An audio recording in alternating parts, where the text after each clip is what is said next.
pension होती पण मिळत नाही या संदर्भात आम्ही इथं आलो तुम्ही त्यांना रेकॉर्डिंग लावू नाही चोरे मारेत मग बा बोलो आता आम्ही जातो तिकडे बोलो काय हे वैकल्य अक्षरशः ते म्हणले आत्महत्या करू का आम्ही हा असं कुठं असतं का हे चुकीचं चाललंय तुम्ही लोकांसाठी बसलेत का तुमच्यासाठी बसलेत तुम्ही त्यांना कधी देताय काय देताय ते मला सांगा ताबडतो आणि किती दिवसात होते ते बी सांगा वाटलं तर लिहून द्या मला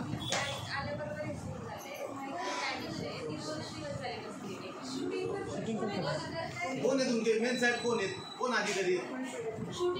हा राहून द्या की चोऱ्या मारायत का इथं चुकीचं काम चाललंय का कोण आहे तुमचे अधिकारी कोण आहेत या चला तिकडं जा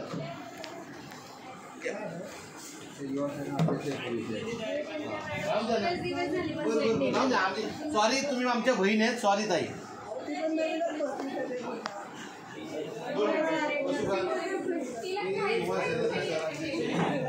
अहो कमिशनर ऑफिसमध्ये शूटिंग हो दादा या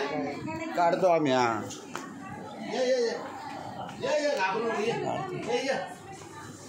यांच्या वडिलांची पेन्शनचं जर काय होते 3 वेळा आले आज उद्या काय चाललंय मी 2 वेळा कागदपत्र दिले मॅडम आपल्या नाही पेन्शन आहे म्हणजे त्यांचं वय 80च्या फरक आहे 84 वय 3 वर्षाचा फरकच नाही आला चालू आहे का 80चा लाभ चालू आहे का हो 10% पुढे 80चा लाभ चालू आहे कडुसकर साहेब नारायणगावचे अधिकारी करा त्यांचं काय मॅडम ते वैकल्य ते अक्षरशः म्हणले आम्ही आत्महत्या करू का मी म्हणलं असं नका करू म्हणलं आम्ही खूप छान काम करतोय ते माझ्यापर्यंत आलेच नाही आतापर्यंत तिकडच्या टेबलला जावा चांगलं काम करताय पण जसं की तुमच्यापर्यंत येत नाही ही शोकंतिक आहे बाकी काय आता काय झालं आम्ही बरेचसे पेमेंट पण काढले यांचं करा परत त्यांना यायला नका लावू वयस करेल त्यांना यायचं म्हणलं तरी ना 2-4 बस बदलून यावं लागतं आम्ही स्वतः माझे मी फोन देते कारण त्यांना यावं लागतं त्या ताईंचं मॅडमचा नंबर घ्या पण आणि 80च्या ADP साठी तर एवढ्या वेळ लागलाच नाही पाहिजे कारण ते बाय डिफॉल्ट तेवढ्यासाठी ते दाखला लागलाय ना मॅडम बघा ना दाखला मागचे स्वतः सांगून ADP लावून देतो काही आम्हाला तुम्ही करा तुम्ही चांगलं काम करताय फक्त तुम्ही हे मध्यमवर्गीय लोक आहेत ह्यांच्यावर त्यांचं सगळं चाललेलं काळजी घेतो कारण वयस्कर असतात प्रवास कारण पूर्ण जिल्ह्यात तुम्ही घरपोच त्यांना सेवा दिली पाहिजे कारण माफ करा तुमच्यापाशी आलो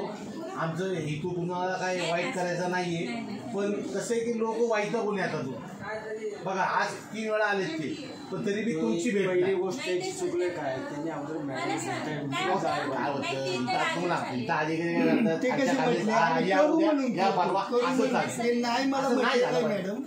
नाही म्हणतात 3 वेळा येऊन गेले करू म्हणतात त्याचा नंबर घ्या काका आणि परत तुम्ही साहेबांना फोन करा आणि परत येऊ कधी काय वाटलं अडचण वाटली आम्हाला कधी तुम्ही आठवण करा तुमचे भाऊ म्हणून समजा आम्हाला नंबर घ्या आता परत मी येणार नाही त्या ताई व्यवस्थित करून देतील